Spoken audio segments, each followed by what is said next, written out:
Okay, first off, Transport Canada are in charge of all airspace. If you ask them, they will tell you that they own the airspace above your shoelaces, literally. So if you take off with an aircraft, and these drones, however small, they are officially called an aircraft. As soon as that goes in the air, it is the responsibility of Transport Canada to make sure it is being flown safely. So they have a number of categories, and each category has a different requirements regarding flying drones here in Canada.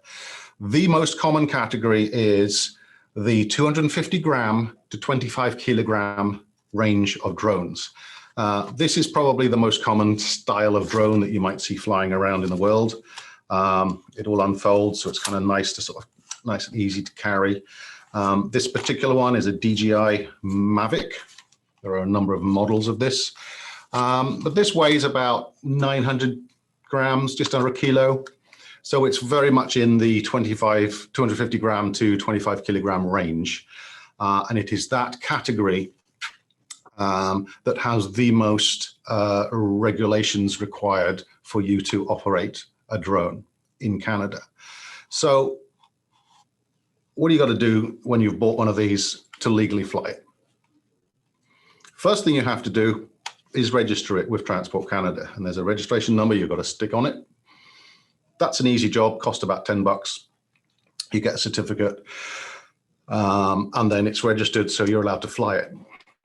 The second thing you need is a drone pilot's license. Now, in Canada, there are two types of drone pilot license. There is the basic license and the advanced license. I don't like to call them basic and advanced because really they are restricted and unrestricted license. That's probably a better way of describing them. So the basic license is what you are going to need if you wanted to literally fly this as much as 4 feet in your backyard and chase your dog. You officially, legally need to have that basic license to get this thing off the ground anywhere in Canada. The basic license is an online multi-choice test. It's open book. So you can have all the answers and information on screen, and you can search through them to an extent. I mean, there is a time limit, so you need to know some of the answers to be able to get through them.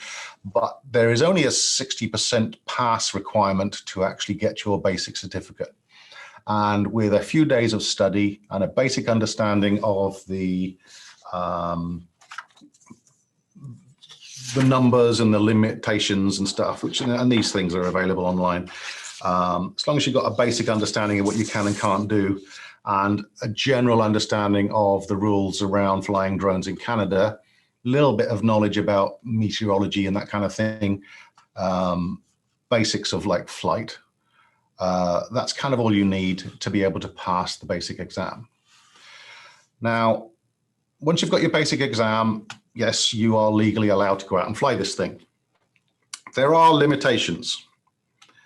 And a lot of people do not fully understand what these limitations are.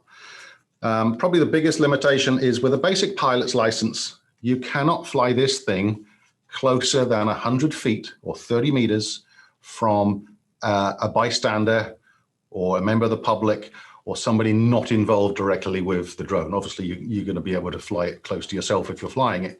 But let's say, for example, people walking along the Confederation Trail. That means that as a basic pilot, you've got to stay 100 feet away from them horizontally from those people walking along. If you come within 100 feet of those people, or even worse, if you fly over those people, you're breaking the law. It's that simple. The other limitation with the basic license is that you can only operate in uncontrolled airspace. Now, fortunately, most of Prince Edward Island is uncontrolled airspace, except for Charlottetown. 5 nautical miles or about 10 kilometers all around the airport in Charlottetown, you can't fly. So if you go out as far as probably 10 kilometers from the airport is probably out as far as Cornwall, best part of Stratford. So a big circle all the way around Charlottetown is a no-fly zone if all you've got is a basic pilot's license. There are other limitations, not quite so strict here at Sleeman Park, because even though it's an airport, it is still uncontrolled airspace, but you are still required to phone the airport if you wanted to operate close to the airport or close to the heliport in Summerside, for example, at the hospital. So there are those kind of limitations as well. So as a basic pilot, if you just want to fly around on a beach or something like that, and there's no people around, then you can go ahead and do that. There are some absolute no-go areas apart from Charlottetown because it's controlled airspace, controlled by NAV Canada. Areas like Parks Canada have an absolute outright ban on all drones unless you have a permit. So as far as Parks Canada are concerned, you can't even fly a little thing like this or something even smaller like this, completely illegal, without a permit. They don't care how much they weigh, you just can't do it. A few other places where you might have restrictions are controlled airspaces like, for example, over a prison. You can't go flying drones over a prison. If you do, people are going to think you're doing something you shouldn't do. The other major controlled airspace that you cannot fly over in this region is the Confederation Bridge. So from around about where the lighthouse is, just at the Confederation Bridge, just before you go over it, kind of around about just past the toll booths, there is an imaginary line, and you have to stay, I think it's 1 kilometer either side of the bridge. And if you wanted to fly within that zone, you would have to get permission from the Confederation Bridge operators. So as a hobbyist, the basic certificate is probably enough for most of what you want to do. If you wanted to do something a little bit more and use drones commercially, or do something a little bit more advanced, like use a drone to film some talent on a film set, or operate in Charlottetown or closer to people, then you would need an advanced certificate. Now, you don't need to have the basic certificate initially. You can go straight to the advanced if you want to, but it's a much more involved, it's still a multi-choice questionnaire, but it's a much more involved questionnaire. And you really need to study because you need 80% to pass. And it's not easy to pass. It's quite a difficult exam. And that's where we start with our training academy services. If you wanted to just do the basic exam, we can send you some links to some printouts like this, which you can read and study. And that's all you really need to get your basic. It's not a problem at all. If you wanted to work towards your advanced certificate, we have an online program that's around about, people spend about 30 to 40 hours on that program. And that prepares you with some practice tests to actually do the Transport Canada advanced test. Once you've passed that, our course also includes a full day here with me, where I usually take a maximum of 2 people at a time, and all day long we're flying outside practicing emergency procedures, what to do if you have lost control of your drone, and all the kind of safety aspects around flying drones that you have to know. And we also look at exactly what you need to do to complete your flight review, which is another requirement for the advanced certificate. So we'll give you some practice routines, we'll teach you the basics, and depending on how confident you feel you are, you can do the flight review either the next day, or if you have your own drone, you can go away and practice for as long as you want. And as soon as you're confident that you can actually deliver and demonstrate the skills that are required, then you can come back and do your flight review. And then as a Transport Canada flight reviewer, I will sign you off, and then you will become officially an advanced pilot. Now, as an advanced pilot, you're allowed to fly this drone in Charlottetown. There are still procedures you have to follow. You still have to get permission, but you are eligible to get that permission. Same with Parks Canada. You will not get any permit at all to fly in Parks Canada unless you have an advanced certificate at an absolute minimum. The other thing you can do once you have your advanced certificate is fly much closer to members of the public who are not involved in the flight. The limit is 5 meters, actually. You can come as close as 5 meters. And as an advanced pilot, you could theoretically fly over people. You are certified to fly over people, but the drone has to be certified to fly over people as well. And this isn't. A lot of the fixed wings are, because they kind of glide down and they're kind of safer. But if this fails for any reason, it's just going to fall out of the sky like a brick and can cause a lot of damage. Now, you can get an attachment, it's about the size of my hand, that fits on top of this, which is a parachute system, compliant to Transport Canada.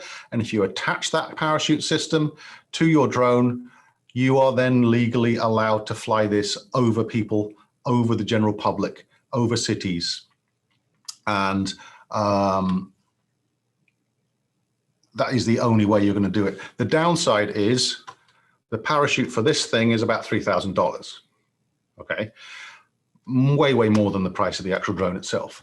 So your average hobbyist isn't going to have one of them. Okay, we have one. We use one for a number of reasons, for events, flying over events, and commercial applications. But the point is, you're unlikely to, I think we're the only ones on the island that have got such a thing. And so you're really unlikely to see that kind of equipment on a drone. So if a drone is flying over you or over a person and they are not involved with that drone, it's being flown illegally. Simple as that.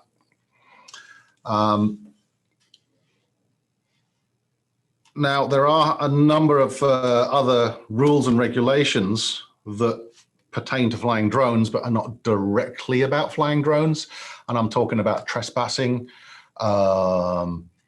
nuisance, privacy laws, reckless endangerment. There's things you just can't do and things you've got to respect, rules you've got to respect regarding like the criminal code and stuff like that. And we talk about that in our advanced course in much more detail. So that is basically the ins and outs of the regulations surrounding the 250 gram to 25 kilogram range. I will point out, though, that all operations have to be VLOS, and that stands for visual line of sight. You are not allowed to lose sight of your drone. Okay, so you can't go and get an advanced certificate, get one of these or a bigger one and use it to deliver pizzas across Summerside. Even though this one probably lift only about £1 anyway, so it'll be fairly small pizza, but you're not allowed to do it because you've got to keep an eye on it at all times, okay? There are regulations coming out probably next year that will allow beyond visual line of sight operations, or BVLOS operations. Initially, they are going to be only for non-built up areas like fields. So like if you want to go and fly your drone up and down your potato field or something like that, they'll kind of allow that. Or they will allow you to fly 1 kilometer down a beach and back again, that kind of thing.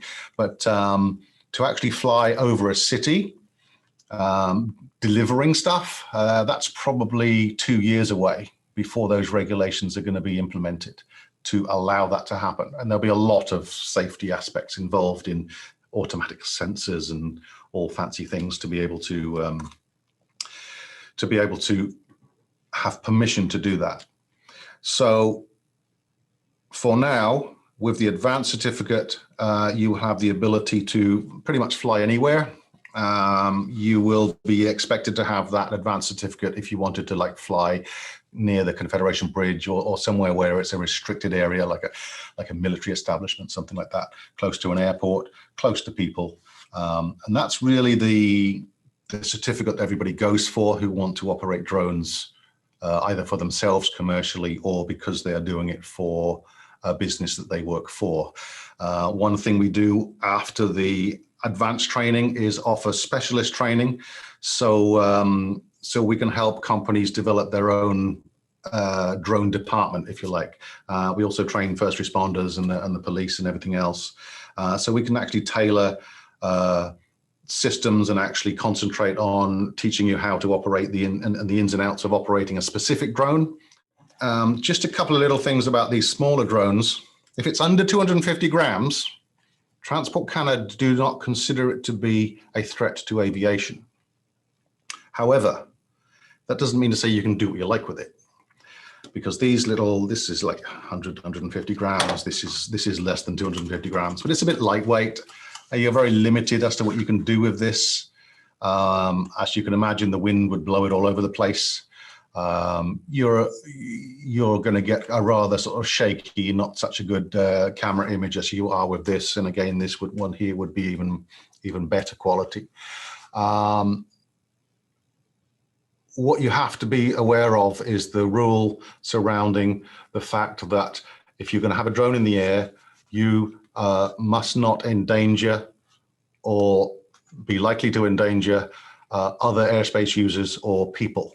So flying, even though you're under the regulations and you don't need a license to fly this, and it doesn't need to be registered, that doesn't mean to say that you can fly it over the top of an airport or chase children with it or do kind of stupid things with it. You have a responsibility. And like I said, you're still not going to be allowed to use this, even though it's smaller than 250 grams. You still can't use these things at Parks Canada. You still can't go flying these things